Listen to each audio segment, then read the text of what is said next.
West Bengal public service commission সরকারি স্কুলগুলিতে শিক্ষক শিক্ষিকা নিয়োগের যে পরীক্ষা নিয়ে থাকে তার 2013 সালের কোশ্চেনের কিছু সলিউশনে আলোচনা করছিলাম। মূলত আমি ম্যাথমেটিক্সের এর আগে 19 দাগ পর্যন্ত আলোচনা করে নিয়েছি, তো এখন 20 দাগ থেকে আলোচনা করছি।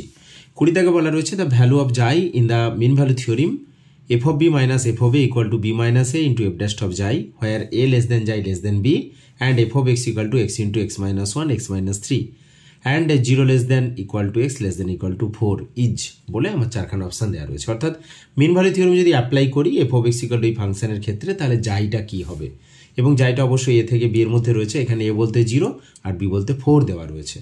তো আমরা একটা কাজ করে নিচ্ছি, f of x থেকে f dash x টা বের করে নেব।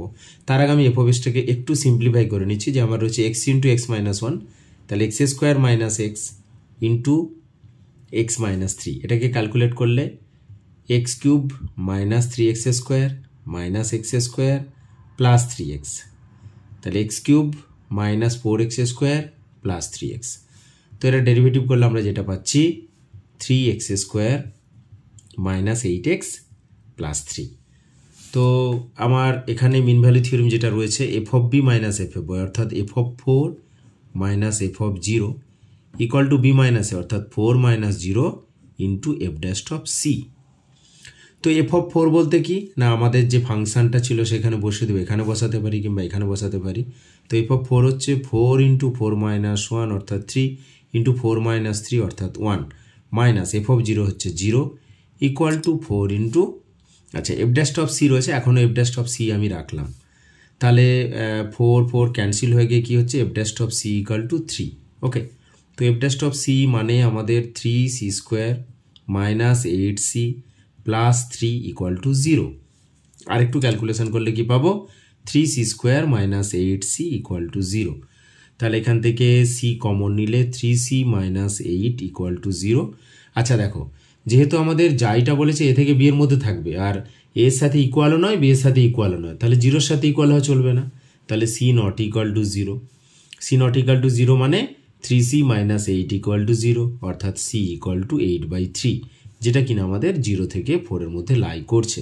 তাহলে আমাদের এখানে যে সমস্ত অপশানগুলো রয়েছে তার মধ্যে সম্ভাব্য কারেক্ট অ্যান্সার হয়ে যাচ্ছে অপশান ডি।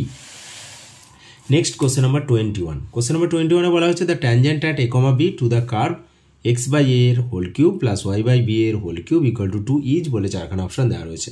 এখানে বলে রাখি আমাদের একটা থিওরি অলরেডি রয়েছে যে x বাই a এর whole to the power n, y by b এর whole to the power n equal to 2, এই n যদি আমাদের গ্রেটার দেন 1 হয় তো সেই কার্ভের জন্য obviously x by a plus y by b equal to 2 tangent হবে at the point x equal to a, y equal to b, অর্থাৎ a, b তে ট্যানজেন্ট হবেই হবে।